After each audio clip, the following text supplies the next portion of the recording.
Dengarkan, kawanan lebah menyebar cinta, mekar berbunga menjadi saksi.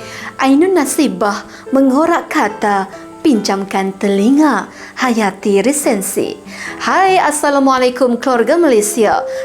Sebelum kita bermula, mari tonton sedutan video ini dahulu ya. Hampir saya mati menanggung cinta, Hayati. 2 bulan lamanya saya tergeletak di tempat tidur. Kau jenguk saya dalam sakitku, menunjukkan bahwa tangan kau telah berinai, bahwa kau telah jadi kepunyaan orang lain. Siapakah di antara kita yang kejam, Hayati? Saya kirimkan surat-surat meratap menghinakan diri, memohon dikasihani. Tiba-tiba kau balas saja surat itu dengan suatu balasan yang tersudu di itu, tak termakan di ayam. Kau katakan bahwa kau miskin, saya pun miskin. Hidup tidak akan beruntung kalau tidak dengan uang. Karena itu kau pilih kehidupan yang lebih senang, mentereng, cukup uang, berenang di dalam emas bersayap uang kertas.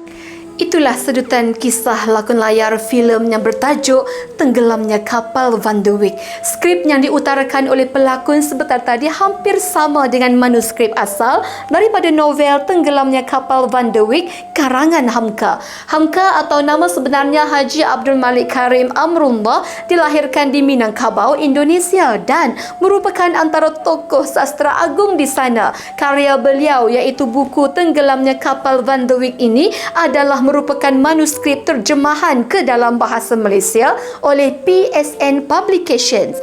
Buku ini merupakan edisi cetakan pertama iaitu pada tahun 2013 dengan tanda harga RM16 Malaysia bagi Semenanjung Malaysia, manakala untuk Sabah dan Sarawak ialah RM18 Malaysia. Hadirin, ayuh kita lihat paparan muka hadapan buku ini. Muka hadapan buku ini hadir dengan cetakan kulit keras dan lipatan lebihan bahagian. Muka buku ini boleh dijadikan penanda baca buat kita yang sedang membaca. Paparan muka cetak buku ini bagi saya sangat cantik dan menarik. Selain itu, pemilihan rona merah aksara yang kontra dengan warna biru yang melatari muka hadapan buku ini berjaya menimbulkan prinsip penegasan pada judul buku. Buku ini dipadatkan dengan 28 bab dengan helaian muka surat sebanyak 217. Mari dengarkan 3 perkara mengenai buku ini, iaitu tema dan plot. Seterusnya saya akan menyentuh sedikit mengenai karakter utama karya ini.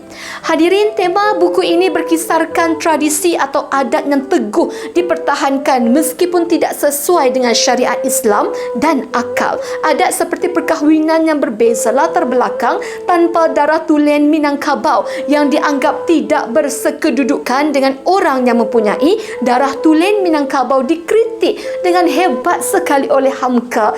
Darjat dan kekayaan seseorang tidak sepatutnya dijadikan suatu alasan untuk membandingkan kejayaan individu. Watak utama dalam cerita ini, hadirin, dikecewakan dan ditolak pinangannya untuk berkahwin dengan seorang anak gadis yang berdarah tulen Minangkabau. Seterusnya, plot bagi buku ini secara dasarnya berkisarkan watak utama iaitu Zainuddin, seorang anak yatim piatu yang kehilangan bapa. Bapanya berketurunan tulen Minangkabau. Dia hidup dalam buangan. Ibunya yang bukan berketurunan Minang telah meninggal dunia. Beliau dipelihara oleh rakan bapanya, Mak Basir di Batipuh, Sumatera. Kehidupan konservatif orang Minang yang telah menjadikan Zainuddin sebagai sasaran diskriminasi hanya kerana dia berketurunan campuran. Pinangannya pada anak bangsawan tempatan iaitu Hayati ditolak mentah-mentah.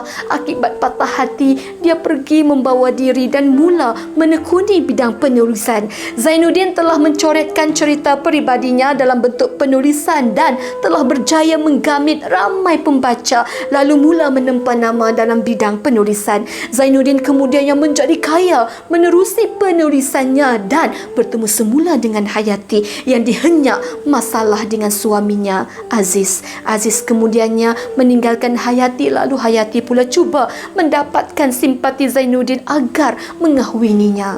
Namun, Zainuddin yang telah terluka akibat perbuatan silam Hayati menolak permintaan Hayati. Dia membiayai kos Hayati untuk pulang kembali ke Sumatera. Namun, dalam perjalanan, Hayati yang menaiki kapal Van de Wyck telah karam di lautan di luar pantai utara Jawa. Zainuddin yang mendapat tahu pengkhabaran itu bergegas ke Tuban untuk mencari Hayati. Akhirnya, Hayati telah meninggal dunia di pangkuan Zainuddin. Sewaktu Zainuddin tiba di hospital, Zainuddin bertambah ceramuk hatinya hingga hilang semangat untuk hidup. Kesihatan badannya semakin merosot. Lalu lama-kelamaan, Zainuddin meninggal dunia. Pusaranya dikebumikan bersebelahan dengan kubur Hayati.